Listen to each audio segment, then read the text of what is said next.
சேனலின் புதுவையின் இன்றைய நிகழ்வுகள். புதுவை சட்டப்பேரவை பட்ஜெட் கூட்டத்தொடர் நிகழ்வுகளை பார்க்க வந்த காரைக்கால் பள்ளி மாணவர்களுக்கு முதல்வர் ரங்கசாமி புத்தகங்களை பரிசாக வழங்கினார். புதுச்சேரியில் பட்ஜெட் கூட்டத்தொடர் சட்டப்பேரவையில் நடைபெற்று வருகிறது.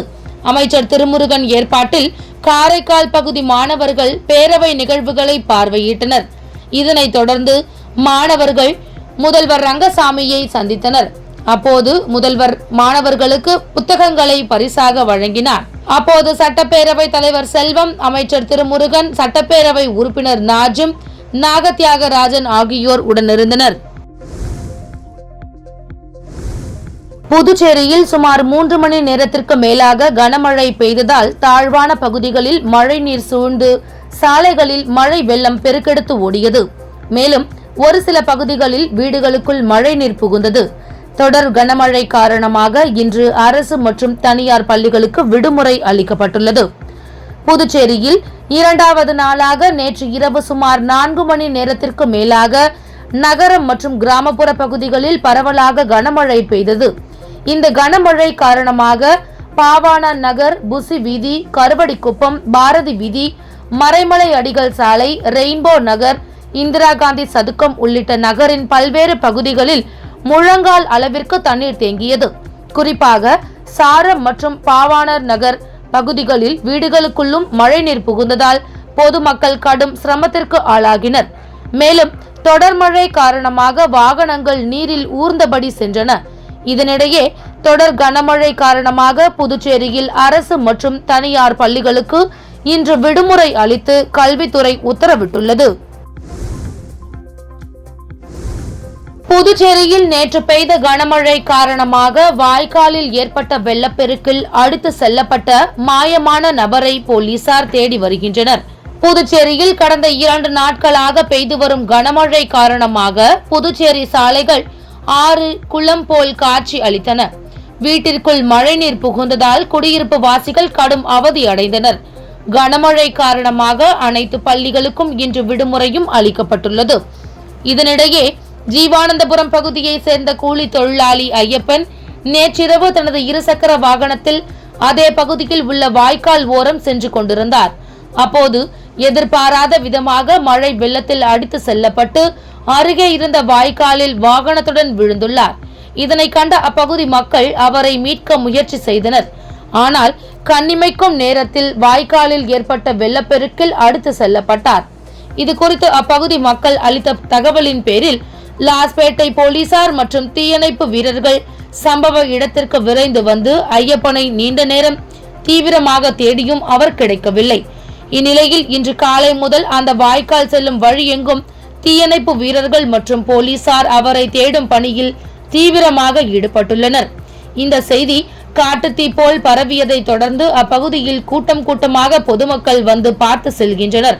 மாயமான ஐயப்பனுக்கு புவனேஸ்வரி என்ற மனைவியும் 2 பெண் குழந்தைகளும் உள்ளது குறிப்பிடத்தக்கது.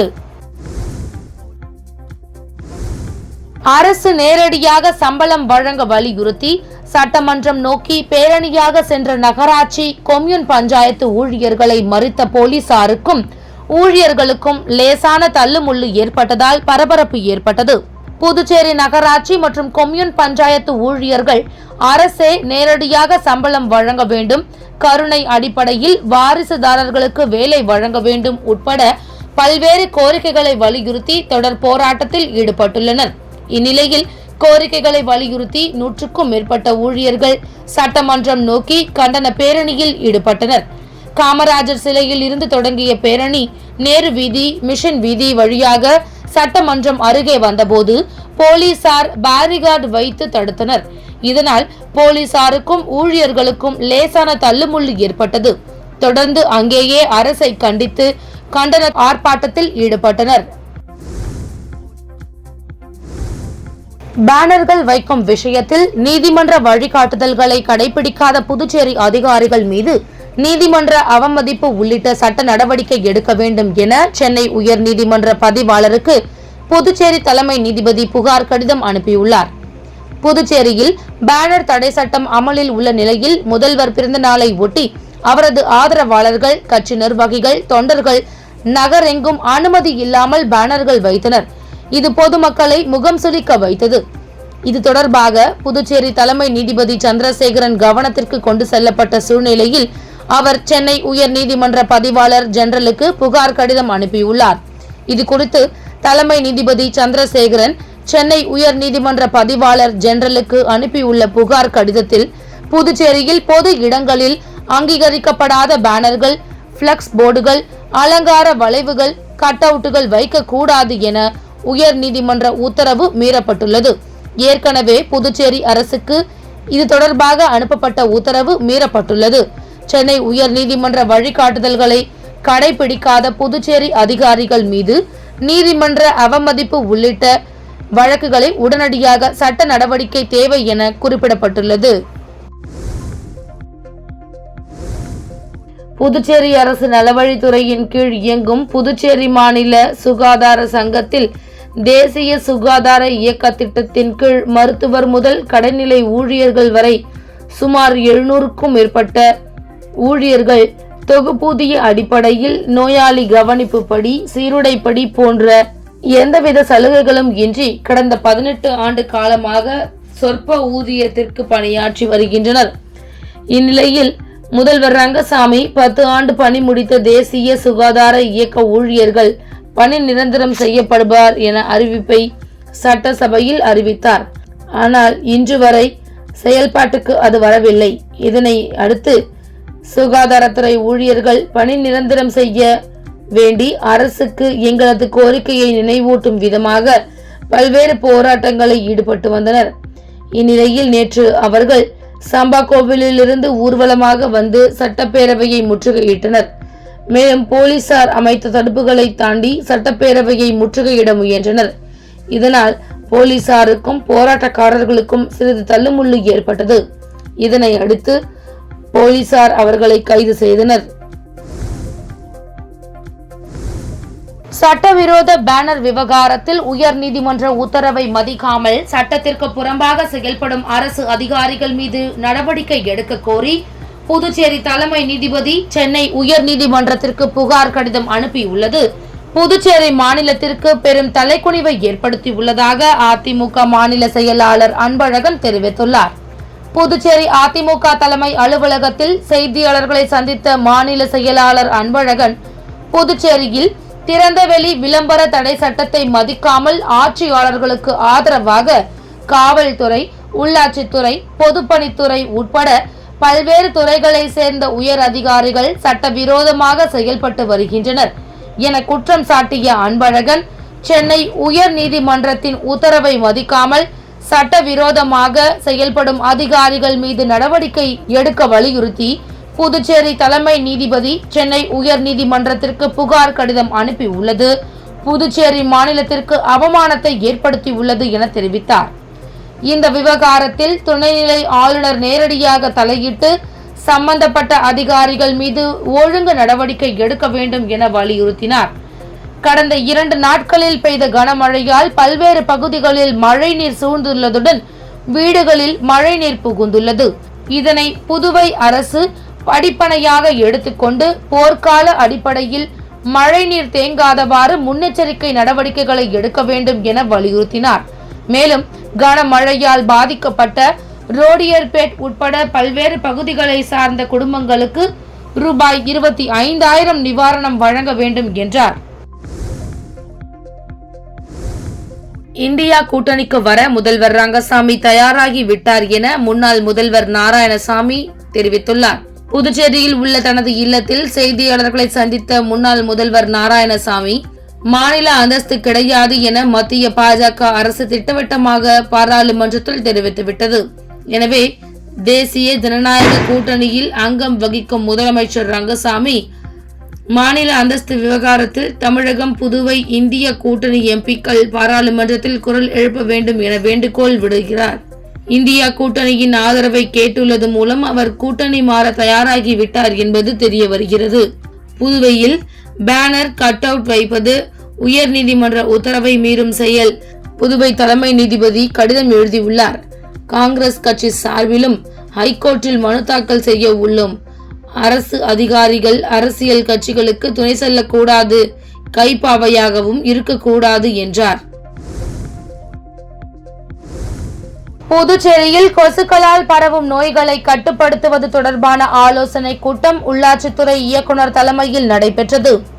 புதுச்சேரியில் பெருகி வரும் கொசு தொல்லை மற்றும் கொசுக்களால் பரவும் நோய்களை கட்டுப்படுத்துவது தொடர்பான ஆலோசனை கூட்டம் உள்ளாட்சித்துறை இயக்குநர் சக்திவேல் தலைமையில் நடைபெற்றது. கூட்டத்தில் உள்ளாட்சித்துறை துணை இயக்குநர்கள் சவுந்தரராஜன் மற்றும் ரத்னா, புதுச்சேரி நகராட்சி ஆணையர் கந்தசாமி, உழவர்கரை நகராட்சி ஆணையர் சுரேஷ்ராஜ் உட்பட அதிகாரிகள் பங்கேற்றனர். கூட்டத்தில் சென்னை பெருநகர மாநகராட்சியின் நோய் கட்டுப்பாட்டு தலைமை அதிகாரி செல்வகுமார் கலந்து கொண்டு சென்னையில் ட்ரோன் மூலம் கொசு மருந்து அடிக்கும் புதிய தொழில்நுட்பம் பற்றியும், கொசுவை ஒழிக்க சென்னை மாநகராட்சி எடுத்து வரும் பல்வேறு நடவடிக்கைகள் மற்றும் தடுப்பு முறைகள் குறித்தும் விளக்கம் அளித்தார். மேலும் புதுச்சேரியை கொசுக்கள் இல்லாத நகரமாக மாற்றுவதற்காக பல்வேறு நடவடிக்கைகள் கூட்டாக எடுக்க முடிவு செய்யப்பட்டது. புதுச்சேரி நாவர்குளம் கடற்படை அலுவலகத்தில் தமிழ்நாடு மற்றும் புதுச்சேரியை சேர்ந்த பயிற்சி மாணவர்களுக்கு போதைப் பொருட்கள் விழிப்புணர்வு மற்றும் சைபர் கிரைம் குற்றங்களை பற்றிய விழிப்புணர்வு நிகழ்ச்சி நடைபெற்றது. புதுச்சேரி நாவர்குளம் கடற்படை அலுவலகத்தில் தமிழ்நாடு மற்றும் புதுச்சேரியை சேர்ந்த மாணவர்களுக்கு போதைப் பொருட்கள் விழிப்புணர்வு மற்றும் சைபர் கிரைம் குற்றங்களை பற்றிய விழிப்புணர்வு நிகழ்ச்சி நடைபெற்றது. புதுச்சேரி கடற்படை பிரிவு கமாண்டர் லோகேஷ் முன்னிலையில் நடைபெற்ற நிகழ்ச்சியில் புதுச்சேரி காவல் கட்டுப்பாட்டு அறையில் பணிபுரியும் உதவி ஆய்வாளர் கொண்டா பாலாஜிராவ் சிறப்பு அழைப்பாளராக கலந்து கொண்டு போதைப் பொருட்கள் விழிப்புணர்வு மற்றும் சைபர் கிரைம் குற்றங்களை பற்றி விளக்கி கூறினார். இதில் இணை NCC அதிகாரி புனிதா, நிரந்தர பயிற்றுவிப்பாளர் சீனு ராவ், சைபர் ஹக் பிரிவின் ஒருங்கிணைப்பாளர் புவனேஸ்வரன் உட்பட மாணவ மாணவிகள் திரளாக கலந்து கொண்டனர். காரைக்கால் அருகே மாவட்ட ஆட்சியர் குறைதீர்ப்பு கூட்டத்திற்கு வருகை தந்த பொதுமக்களுக்கு தனது சொந்த செலவில் மாவட்ட ஆட்சியர் மதிய உணவு சமைத்து விருந்து அளித்தார். புதுச்சேரி மாநிலம் காரைக்கால் மாவட்டத்தில் மாவட்ட நிர்வாகம் சார்பில் மாவட்ட ஆட்சியர் மணிகண்டன் தலைமையில் பல்வேறு கிராம பகுதிகளில் நேரடியாக சென்று மக்களை தேடி மாவட்ட ஆட்சியர் என்கின்ற திட்டத்தின் கீழ் பொதுமக்களின் குறைகளை மாவட்ட ஆட்சியர் கேட்டறிந்து வருகிறார். இந்நிலையில் இன்று காரைக்கால் அடுத்த மானாம்பேட்டை கிராமத்தில் மக்களை தேடி மாவட்ட ஆட்சியர் திட்டத்தின் கீழ் பொதுமக்கள் குறைதீர்ப்பு கூட்டம் மாவட்ட ஆட்சியர் தலைமையில் நடைபெற்றது. இதில் ஏராளமான பொதுமக்கள் வருகை தந்து தங்களது பகுதியில் சாலை அமைத்து தர வேண்டும், குடிநீர் பிரச்சனைகள் மற்றும் மின் தட்டுப்பாடு உள்ளிட்ட பல்வேறு புகார்களை அளித்தனர். இதற்கு நடவடிக்கை எடுப்பதாக மாவட்ட ஆட்சியர் உறுதி அளித்தார். இதனை அடுத்து இன்று நடைபெற்ற பொதுமக்கள் குறைதீர்ப்பு கூட்டத்திற்கு வருகை தந்த பொதுமக்களுக்கு காரைக்கால் மாவட்ட ஆட்சியர் மணிகண்டன் தனது சொந்த செலவில் பொதுமக்களுக்கு மதிய உணவு தயாரித்து விருந்து அளித்தார். அப்பொழுது பொதுமக்களோடு அமர்ந்து மாவட்ட ஆட்சியர் உணவு சாப்பிட்டார். இந்நிலையில் மாவட்ட ஆட்சியர் பொதுமக்களுக்கு தன் சொந்த செலவில் விருந்தளித்து மக்களோடு மக்களாக சாப்பிட்ட சம்பவம் பொதுமக்கள் மத்தியில் நெகிழ்ச்சியை ஏற்படுத்தியுள்ளது. காரைக்காலில் பொதுமக்களுக்கு இடையூறாக சாலையில் இயக்கிய 23 விலை உயர்ந்த இருசக்கர வாகனங்களை போக்குவரத்து போலீசார் பறிமுதல் செய்து அபராதம் விதிக்கப்பட்டது. புதுச்சேரி மாநிலம் காரைக்கால் மாவட்டத்தில் சாலை விபத்துகளை கட்டுப்படுத்த போக்குவரத்து போலீசார் பல்வேறு நடவடிக்கைகளை எடுத்து வருகின்றனர். அந்த வகையில் இன்று போக்குவரத்து போலீசார் வாகன சோதனையில் ஈடுபட்டனர். அப்பொழுது சாலையில் பொதுமக்களுக்கு இடையூறாக ரேஸ் ஓட்டியவர்கள், ஓட்டுநர் உரிமம் இல்லாமல் இயக்கப்பட்ட வாகனங்கள் உள்ளிட்ட விலை உயர்ந்த 23 இருசக்கர வாகனங்களை போக்குவரத்து போலீசார் பறிமுதல் செய்து போக்குவரத்து காவல் நிலையத்திற்கு கொண்டு வந்தனர். இதனை அடுத்து பொதுமக்களுக்கு இடையூறாக வாகனம் ஓட்டிய வாகன ஓட்டிகளுக்கு அபராதம் விதிக்கப்பட்டு எச்சரிக்கை செய்து அனுப்பி வைக்கப்பட்டது. முன்னதாக பொதுமக்களுக்கு இடையூறாக வாகனம் ஓட்டிய இளைஞர்கள் சாலையில் பாதுகாப்பாக செல்வதாகவும் பொதுமக்களை இடைஞ்சல் செய்யாமல் வாகனம் ஓட்டுவதாகவும் காவல்துறையினரிடம் உறுதிமொழி எடுத்துக் கொண்டனர். காரைக்காலில் நகராட்சி மற்றும் கொம்யூன் பஞ்சாயத்து ஊழியர்களுக்கு நிலுவையில் உள்ள ஊதியத்தை வழங்க வலியுறுத்தி 100க்கும் மேற்பட்ட நகராட்சி மற்றும் கொம்யூன் பஞ்சாயத்து ஊழியர்கள் மாவட்ட ஆட்சியர் அலுவலகம் முன்பு முற்றுகை போராட்டத்தில் ஈடுபட்டதால் பரபரப்பு ஏற்பட்டது. புதுச்சேரி மாநிலம் காரைக்கால் மாவட்டத்தில் நகராட்சி மற்றும் கொம்யூன் பஞ்சாயத்து ஊழியர்களுக்கு அரசே நேரடியாக ஊதியம் வழங்க வேண்டும் என்றும் நிலுவையில் உள்ள ஊதியத்தை உடனடியாக வழங்க வேண்டும் போன்ற பல்வேறு கோரிக்கைகளை வலியுறுத்தி 100க்கும் மேற்பட்ட காரைக்கால் நகராட்சி மற்றும் கொம்யூன் பஞ்சாயத்து ஊழியர்கள் மாவட்ட ஆட்சியர் அலுவலகத்தை நோக்கி பேரணியாக சென்று முற்றுகை போராட்டத்தில் ஈடுபட்டனர். அப்பொழுது முற்றுகை போராட்டத்தில் ஈடுபட்ட நகராட்சி மற்றும் கொம்யூன் பஞ்சாயத்து ஊழியர்களை போலீசார் தடுத்து பேச்சுவார்த்தை செய்தனர். ஆனால் அவர்கள் அங்கிருந்து கலைந்து செல்லாததால் முற்றுகை போராட்டத்தில் ஈடுபட்ட 100க்கும் மேற்பட்ட நகராட்சி மற்றும் கொம்யூன் பஞ்சாயத்து ஊழியர்களை போலீசார் கைது செய்தனர். இந்நிலையில் காரைக்கால் மாவட்ட ஆட்சியர் அலுவலகம் முன்பு காரைக்கால் நகராட்சி மற்றும் கொம்யூன் பஞ்சாயத்து ஊழியர்கள் முற்றுகை போராட்டத்தில் ஈடுபட்ட சம்பவம் அப்பகுதியில் பெரும் பரபரப்பை ஏற்படுத்தியுள்ளது.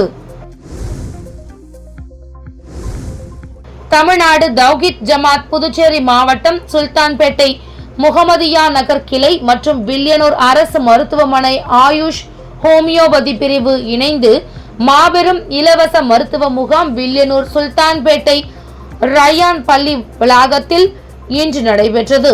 இந்நிகழ்ச்சியில் மாவட்ட தலைவர் ஹபீப் ரஹ்மான் தலைமை தாங்கினார்.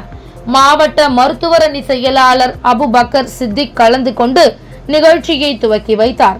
மேலும் கிளை தலைவர் முகமது சம்சுதீன், கிளை செயலாளர் ஹசன், மருத்துவர் அணி செயலாளர் முஃபின், மாணவர் அணி செயலாளர் ஷேக் பரித், வர்த்தகர் அணி செயலாளர் சப்யூதீன் ஆகியோர் மருத்துவ முகாம் குறித்த விழிப்புணர்வை மக்களுக்கு எடுத்து கூறினர். இந்த இலவச மருத்துவ முகாமில் 100க்கும் மேற்பட்ட பொதுமக்கள் கலந்து கொண்டு பயன் பெற்றனர். ஊசுடு தொகுதிக்கு உட்பட்ட பிள்ளையார்குப்பம் பகுதியில் ரூபாய் 38 லட்சம் மதிப்பில் யூ வடிவ வாய்க்கால் அமைக்கும் பணியினை அமைச்சர் சாய் சரவணன்குமார் பூஜை செய்து தொடங்கி வைத்தார். ஊசுடு சட்டமன்ற தொகுதிக்கு உட்பட்ட பிள்ளையார்குப்பம் பகுதியில் ரூபாய் 38 லட்சம் மதிப்புள்ள யூ வடிவ கழிவுநீர் வாய்க்கால் அமைக்கும் பணியின் துவக்க விழா இன்று நடைபெற்றது. இந்த விழாவில் தொகுதி சட்டமன்ற உறுப்பினரும் அமைச்சருமான சாய் சரவணன்குமார் கலந்து கொண்டு பூமி பூஜை செய்து பணியினை தொடங்கி வைத்தார். இந்நிகழ்ச்சியில் துறை சார்ந்த அதிகாரிகள், ஊசுடு தொகுதி பாஜக நிர்வாகிகள் உட்பட பலர் கலந்து கொண்டனர். இத்துடன் சக்தி சேனலின் புதுவையின் இன்றைய நிகழ்வுகள் முடிவடைகின்றன. வணக்கம். உங்கள் சக்தி சேனலின் புதுவையின் அன்றாட நிகழ்வுகளை உடனுக்குடன் தெரிந்து கொள்ள சக்தி சேனல் புதுச்சேரி யூடியூப் சேனலை சப்ஸ்கிரைப் செய்து கொள்ளுங்கள். மறக்காமல் பெல் பட்டனையும் கிளிக் பண்ணுங்க, ஷேர் பண்ணுங்க, லைக் பண்ணுங்க. உங்கள் சக்தி சேனல்.